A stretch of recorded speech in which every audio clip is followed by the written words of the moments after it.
Love mocktail ಅಲ್ಲಿ ಪ್ರತಿಯೊಂದು sequel ಬಂದರೂ ಕೂಡ ಕ್ಯಾರೆಕ್ಟರ್ಗಳು ತುಂಬ ಇಂಪಾರ್ಟೆಂಟ್ ರೋಲ್ ಪ್ಲೇ ಮಾಡುತ್ತೆ. ಲವ್ ಮಾಕ್ಟೇಲ್ 1 ಅಲ್ಲಿ ನೆನಪಿಸ್ಕೊಳ್ಬೇಕಾದಂಥ ಇಬ್ಬರು ಸಂದರ್ಶನಕಾರರು ಆಫೀಸಲ್ಲಿ ಅವ್ರನ್ನ ತೋರಿಸ್ತಾ ಇದ್ದೀನಿ ನಾನು. ಟಡನ್ ಟಡನ್. ನಮಸ್ಕಾರ, ನನ್ನ ಹೆಸರು ರಾಮ್ ಅಂತ. ನಮಸ್ಕಾರ, ವಿಜಯ್ ಅಂತ. ರಾಮ್ ಅಂಡ್ ಮಿಸ್ಟರ್ ವಿಜಯ್ ನಮಸ್ಕಾರ. ಇವರಿಬ್ರೆ ನಮ್ಮ ಆದಿ ಅಂದ್ರೆ ಡಾರ್ಲಿಂಗ್ ಕೃಷ್ಣ ಅವ್ರಿಗೆ 20,000 ರೂಪಾಯಿ ಸಂಬಳ ಕೊಡೋದು. ಕೋವಿಡ್ ಟೈಮಲ್ಲಿ ಅದು ಕೊಡಕ್ಕಾಗ್ತಿರ್ಲಿಲ್ಲ, ನಮ್ಮ ಕೈಯಿಂದ ಹಾಕೊಟ್ಟಿದೀವಿ.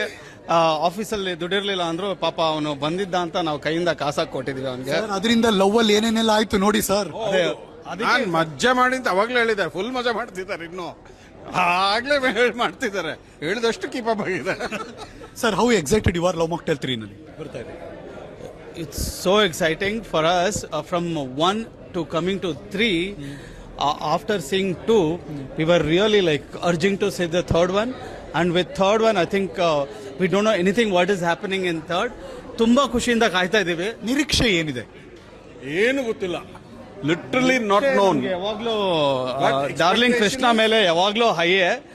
ಸೊ ಡೆಫಿನೆಟ್ಲಿ ಹೈ ಎಕ್ಸ್ಪೆಕ್ಟೇಷನ್ ಇದೆ ನಮಗೆ. He's done a fabulous job. Love Mocktail 1, Love Mocktail 2. Expectation is definitely high on Love Mocktail 3. ನೀವಿಬ್ರು ಲವ್ ಮಾಕ್ಟೇಲ್ 3 ನಲ್ಲಿ ಇದ್ದೀರಾ? ಇಲ್ಲ,